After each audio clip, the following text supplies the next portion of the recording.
조달에는 한계가 있습니다. 그죠? 예. 선수들끼리 돈 모으든가 아니면 내가 이미 돈이 있을 때 유한책임회사를 하겠죠.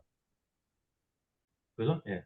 그러니까 벤처 기업이나 소규모 기업에 적합한 형태고요. 그래서 미국 같은 경우에는 처음에는 유한책임회사로 설립했다가 나중에 상장할 때 주식회사로 형태를 바꾸는 경우도 꽤 있는 것 같습니다. 어떤 회사가 우리나라에서 유한책임회사를 하고 있냐 하면 다국적 기업. 그런데 그 다국적 기업 중에 하나가 뭐냐면 쿠팡 코리아도 마찬가지. 다국적 기업의 한국법인은 유한책임회사 형태를 가지고 있고요. 그러니까 쿠팡 같은 경우에는 한국법인은 유한책임회사이고요. 모 회사는 주식회사로 만들어놨어요. 그래서 상장을 시켰어요. 그래서 대규모 자본 조달을 했죠. 한국에서는 자본 조달하고 싶은 마음이 없습니다. 미국에서 조달한 자본 가지고 한국에서 운영을 하겠다. 이거죠. 그러면서 만약 주식회사, 한국법인을 주식회사로 만들었으면 우리 쿠팡의 여러 가지 비밀들을 사람들한테 널리 알려야 되는데 나는 그거 하기 싫다는 거죠. 비밀로 유지를 하고 싶다는 거죠. 그래서 유한책임회사로 만든 거죠. 그렇다고 해서 개인회사로 만들면 그러면 모든 책임을 김범석 개인이 다 져야 되는데 그건 싫다 이거죠. 그죠? 그래서 쿠팡 코리아는 유한책임회사, 구글 코리아도 유한책임회사, 애플 코리아도 유한책임회사 이런 겁니다.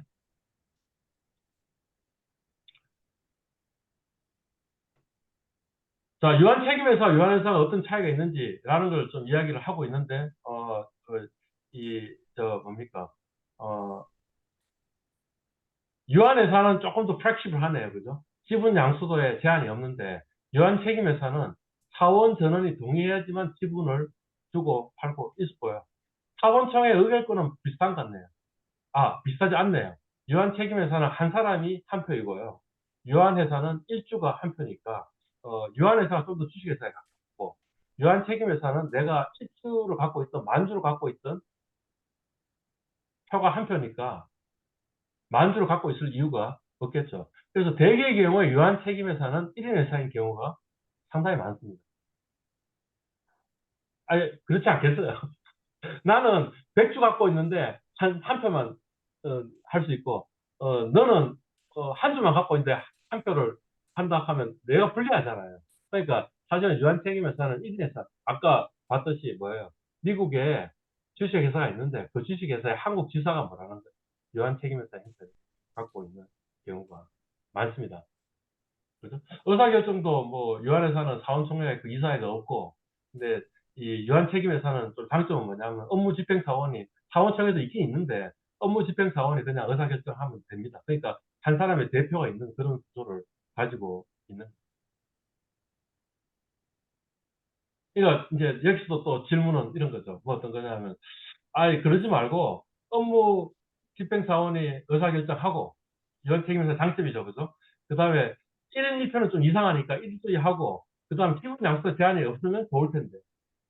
이해 갔어요? 그러니까 유한회사의 장점은 가지고 있으면서 그러면서 유한책임회사의 장점도 가지고 있는 그런 게 훨씬 더 좋을 텐데 왜 그런 건 없을까? 그래서 뭐 약간은 장점도 있고 단점도 있고 이래 있는데 그러면 왜 유한회사도 있고 유한책임회사도 있고 이래 있냐? 이런 게 의문인 것 같아요. 제가 그 답을 알아서 지금 이런 질문을 하는 게 아니고 이런 것들이 우리가 앞으로 한번 궁금해해야 될 것 같다라는. 하여튼 정리하면 이런 거네요. 세상에 온갖 종류의 회사들이 있는데 아마 온갖 종류 회사, 주식회사만 있는 게 아니고 주식회사하고 개인 기업만 있으면 될 건데 주식회사, 개인 기업 말고 온갖 종류의 회사가 있다면 나름대로 장단점이 있고 그러니까 그걸 선택하는 거 아니냐라는 거죠. 그죠? 그러니까 그거의 장단점이 뭔지를 알고 있으면 좋을 것 같기도 하네. 이런 거죠. 우리가 혹시 만약 어떤 기업을 하나 만든다면 어느 형태의 기업을 만드는 게 더 좋을까 하는 것을 한번 관심을 가지는 것도 좋을 것 같다. 이런 건데, 그렇지만 여하튼 세상에 있는 가장 많은 거는 뭐예요? 주식회사하고, 그 다음 뭐죠? 개인 기업이니까. 그럼 개인 기업과 주식회사에 대해서만 집중적으로 알고 있어도 무방할 것 같다. 그 차이들을 알고 장단점 아는 거는 이 재무관리 교과서의 범위를 넘어서니 그러니까 이런 거에 한번 궁금함직도 하다 정도 이야기하거든요.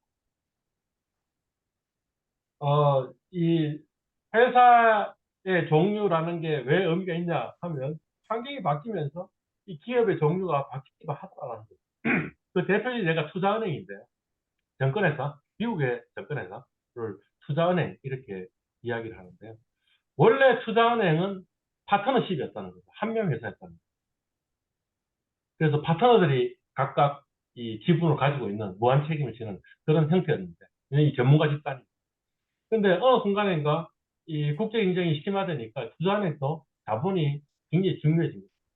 우리가 돈을 얼마나 많이 갖고 있으면 뭔가 우리 이, 저, 이 기업에 투자도 할 수 있는 게 될 텐데, 이런 거죠. 그래서 어느 순간인가 파트너십에서 이 주식회사 형태로 전환을 하게 됩니다. 그 대표적인 예가 골드만삭스. 골드만삭스는 원래 파트너십 컴퍼니였는데, 마치 법무법인처럼. 근데 1999년에 주식회사로 전환을 하고, 그 다음에 기업 공개를 해가지고 대규모의 자본 조사를 합니다. 그죠? 예. 그리고 그 다음에 이제 우리나라에 진출한 글로벌 다국적 기업의 한국 법인들도 전부 다 유한회사로 설립했다가 최근에 유한 책임회사로 바뀌고 있다라는. 교수님, 음. 질문 하나 있습니다. 네.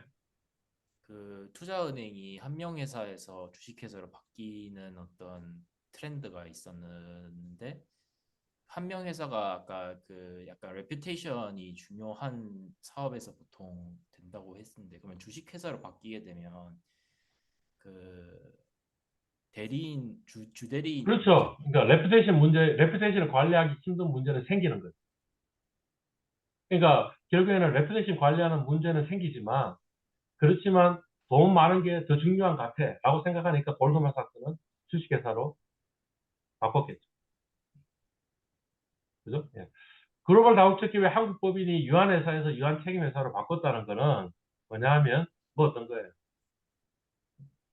유한회사가 가지고 있는 단점보다 유한책임회사가 가지고 있는 장점이 더 크니까 유한책임회사로 바꿨겠죠. 그게 뭐냐? 유한회사는 법률이 개정되면서 그전까지는 괜찮았는데, 이제는 뭐냐면 일정 규모 이상의 유한회사가 되면 외부 감사를 받도록 합니다. 나는 외부 감사를 받고 싶지가 않아, 이런 거죠.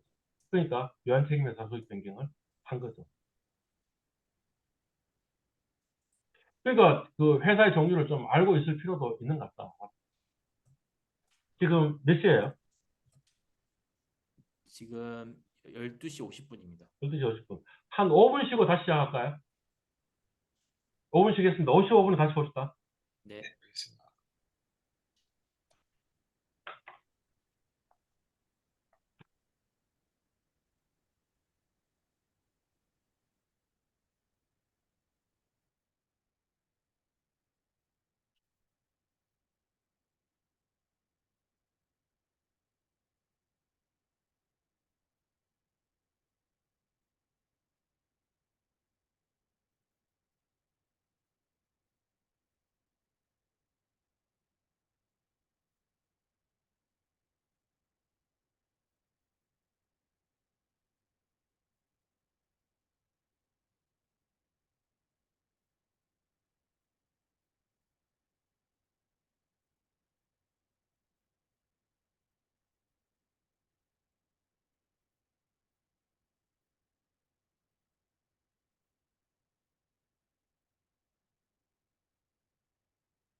시작할까요?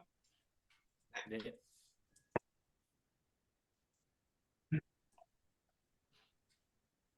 다시 시작하겠습니다. 앞 시간에 그 기업의 종류를 공부했는데 거기서 우리 머릿속에 남아 있어야 된다면 뭐가 남아 있어야 될까요?